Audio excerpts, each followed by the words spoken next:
Burnout is a syndrome of emotional exhaustion, depersonalization, and reduced personal accomplishment that can occur among individuals who frequently overexert themselves in their occupation.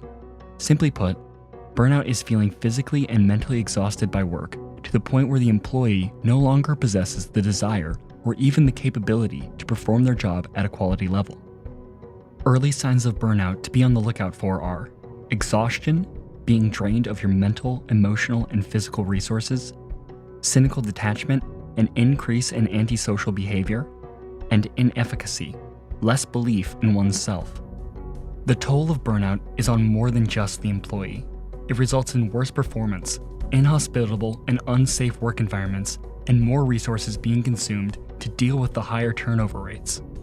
We talked to Dr. Eean Crawford from the University of Iowa Tippie College of Business. Every employer would tell you that every time I lose an employee, it's a huge cost of my own time in terms of recruiting and hiring and training a replacement. So, the death by 1,000 cuts. It's slow and painful. The World Economic Forum estimates that burnout costs employers in terms of turnover and lower productivity somewhere around $322 billion a year. A stack that would go from sea level to almost the International Space Station's orbit in space, 205 miles high. So it's a staggering amount of money. Why give your employees time to rest and recover? Well, it's costing you huge amounts in hidden turnover and lower productivity that you're not measuring. While you're measuring time of people on the clock, what you're not measuring is how their productivity is dropping, and every time someone leaves your firm, the incredible cost that it takes to replace that person. So yeah, there's a significant impact. With average work hours increasing over the past decade, and the digital revolution changing the way we think of productivity and making the connection between work and home life more fluid, cases of burnout will only get worse and more frequent as time goes on. It takes a lot of proactivity to intentionally leave work at work.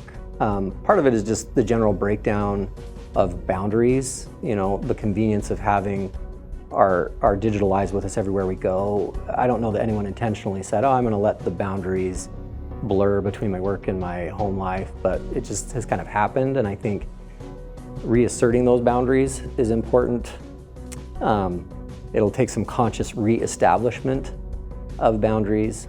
And I view a boundary as it's a useful device to manage your expectations and the expectations of other people. A boundary just helps people know what to expect from you, helps yourself know what to expect from you.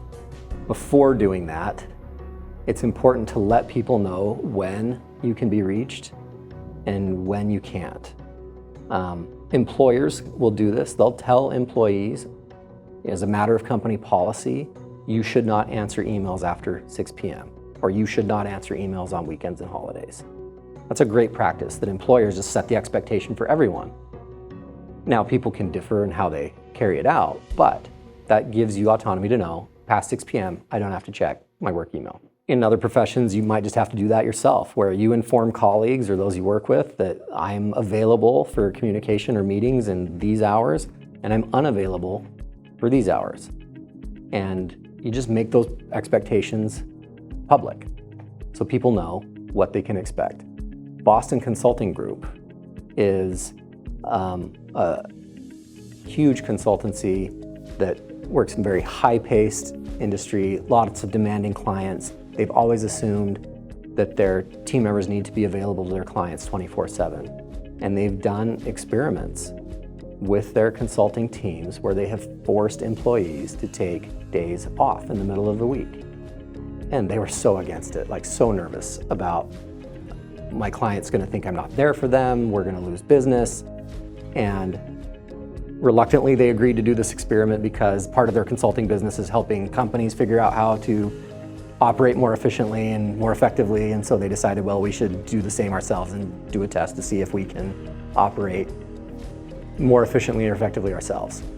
And so on a team of 5, they would have one member take a day off, completely off, not in range, not in reach, not answering emails.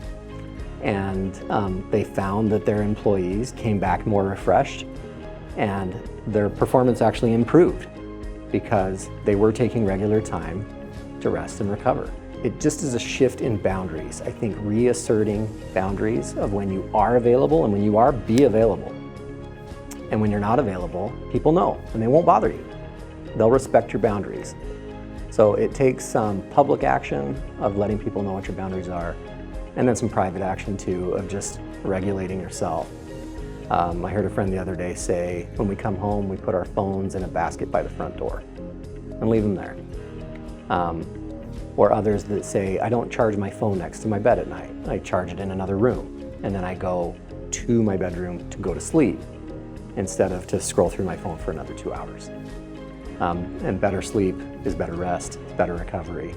So there's very public actions and then very private actions you can take to reassert the boundaries we need to not be connected 24/7. Long working hours have increased substantially in recent years. Potential reasons for this are expansion of the gig economy, the uncertain state of employment introduced, and new work arrangements such as on-call work, telework, and app-based labor. History has shown that working hours increased after economic recessions. Such increases may also result from the COVID-19 pandemic. Important steps an employer can take to manage and alleviate employee burnout is to promote a healthy workplace culture that encourages self-efficacy and consistent periods of rest and separation from work. Culture is built up over time through thousands of small decisions made every day in a company. So it can be hard to change a culture because that would require thousands of other decisions to be made in a regular, consistent way over time to change a culture. But I recently heard a new definition of culture by organizational psychologist John Amici that really stuck with me. He said, your culture isn't defined by the mode or the most common behavior. Your culture is defined by the worst behavior tolerated. If you really want to make a difference in your company's culture, start with what is the worst behavior that's tolerated, and don't tolerate it anymore. Put an end to that. So if it's this notion that our employees have to work around the clock, that you have to answer an email within 2 minutes, otherwise you'll get a subpar performance review. Ask yourself, is that part of our company's culture really necessary? And even if you think it's necessary, do an experiment and try to change that. And stop tolerating the very worst behavior. That's where I would start with any change to culture. So if you think about maintaining machines, the best maintenance you do is regular, predictable, and planned. You don't wait until something breaks down to finally address a problem. The same way with employees. The best type of rest and recovery and detachment is regular, consistent, and planned. And so I try to work in periods of about 50 to 90 minutes, and then I'll step away from the screen in the office and just take a walk, even just a walk down the hallway and back. And then on a larger scale, like when you leave work, it's important to leave work, to psychologically detach. So some shifts have people 48 hours on, 48 hours off. Some work for 36 hours and then have 36 hours off. So whatever time off you have, it's really important to psychologically detach. If you wait until you're burned out to recover, that's more like the machine that's broken down and needs to go offline for a much longer time for maintenance until it can come back online.